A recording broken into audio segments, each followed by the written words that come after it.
Kwanza kabisa napenda kumshukuru Mungu toka tulivyoanza msimu mpaka hapa tulipofikia, bado asilimia kubwa wachezaji wote wako vizuri kiafya. Tunamshukuru Mungu kwa hilo, na viongozi wetu na benchi nzima kwa ujumla wote tuko vizuri.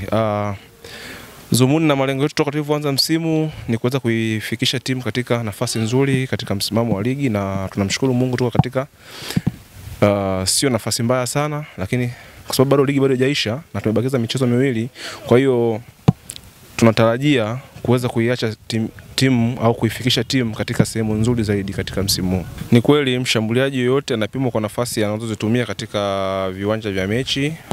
Nikizungumzia nafasi anazozitumia ni kuweza kuscore, lakini pia usipoweza kuscore basi uweze kuisaidia timu kutengeneza nafasi za magoli. Kwa sisi kama sisi kiujumla washambuliaji wa timu ya Mashujaa tunashirikiana kwa umoja wetu na tunaaminiana. Anayepata nafasi huwa tunamwombea aweze kufanya vizuri na aweze kuisaidia timu iweze kupata matokeo.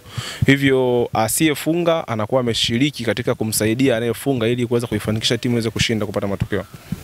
Mimi kama mchezaji huwa na focus na klabu niliyokuepo mpaka pale nitakapotamatika mkataba wangu, ndipo offers zinaweza zikazungumzika. Kwa sasa siwezi kuzungumza kama nina offer yote kwa sababu bado nina mkataba na nipo chini ya uongozi wa klabu. Kwa hiyo nikimaliza mkataba wangu masuala mengine yanafuata baada ya kutamatika hapo.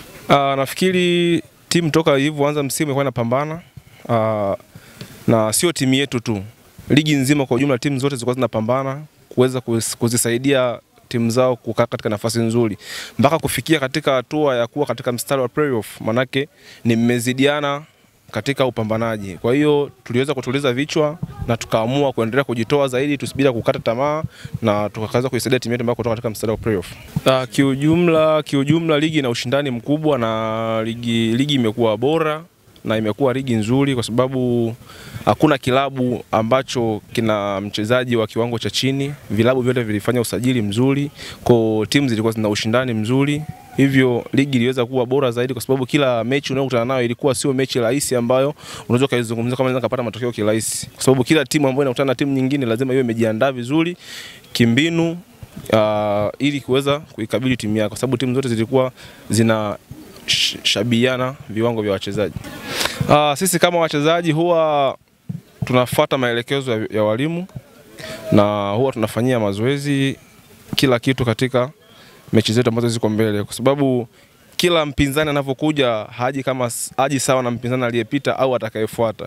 Kwa kila mpinzani unajiandaa kwa mbinu yake. Kwa hiyo ukiona umemuini mpinzani wako, manake ulichojiandaa kilikuwa ni bora zaidi. Kwa hiyo kuweza kushindana na Simba sio kwamba Simba ni tunamweza sana mtu mwingine atumwezi, hapana. Ni vile tu tulivyojiandaa katika kumkabili yeye tukafanikiwa kwa mbinu zetu. Mechi ngumu ambayo tulicheza na ilituumiza ni mechi dhidi ya Simba, I think, kwa sababu ni mechi ambayo tulijitolea, tulipambana, tulifanya mazoezi sana kwa ajili ya kuikabili hiyo mechi, lakini baadaye ikatuumiza kwa kutoweza kupata matokeo. Umeniambia nichague, nimechagua. Sina sababu ya kwa nini. Kwa sababu wewe ni mshambuliaji, unaweza kutupa tofauti wao. Wote ni wachezaji wazuri na wote ni washambuliaji. Kwa hiyo ukiniambia nichague mmoja, nitachagua nafasi mbili, nitachagua nafasi moja kwa sababu ni chaguzi. Ungeniambia ni wote wachezeshe, nitawachezesha wote. Lakini umeniambia nichague mmoja, nachagua mmoja.